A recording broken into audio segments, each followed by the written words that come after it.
ஒரு திருடன். ஆனால் அந்த திருட்டே அவனை விடுவித்தது. இது ஒரு சாதாரண கதை இல்லை. இது இடங்களி நாயனாரின் உண்மைக் கதை. அவர் ஒரு மன்னன். நியாயமான ஆட்சி, கடுமையான சட்டங்கள். திருட்டு செய்தால் தண்டனை. இதுதான் அவரது விதி.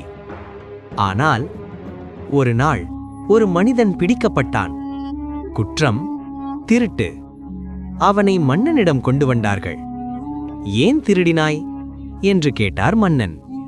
அந்த மனிதன் சொன்னான், சிவபெருமானின் அடியார்களுக்கு உணவு கொடுக்க நான் திருடினேன். அந்த ஒரு பதில் மன்னனின் மனதை குலைத்தது. இங்கேதான் பெரிய திருப்பம். மன்னன் கோபப்படவில்லை. அவர் அமைதியாக சிந்தித்தார்.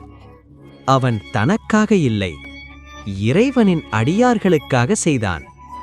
உடனே அவர் ஒரு அதிரடி முடிவு எடுத்தார். இனிமேல் என் அரசகோஷ்டி திறந்திருக்கும். யாரும் எப்போது வேண்டுமானாலும் சிவபக்தர்களுக்காக எடுத்துக்கொள்ளலாம். மக்கள் அதிர்ச்சி. ஒரு மன்னன் தன் செல்வத்தை எல்லோருக்கும் திறந்துவிட்டார். அவர் சொன்னார், சிவபக்தர்களுக்கு சேவை செய்வது என் கடமை. அதன் பிறகு அவரது அரண்மனை ஒரு தர்மஸ்தலமாக மாறியது. யாரும் பசியுடன் திரும்பவில்லை. சிவபெருமான் அதை பார்த்து மகிழ்ந்தார். உன் இதயம்தான் உண்மையான கோவில் என்று அருளினார். அந்த நாளிலிருந்து இடங்களி நாயனார் 63 நாயன்மார்களில் ஒருவராக உயர்ந்தார்.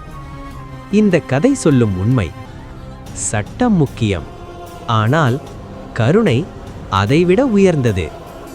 இறைவனின் அடியார்களுக்கு சேவை மிகப்பெரிய பக்தி.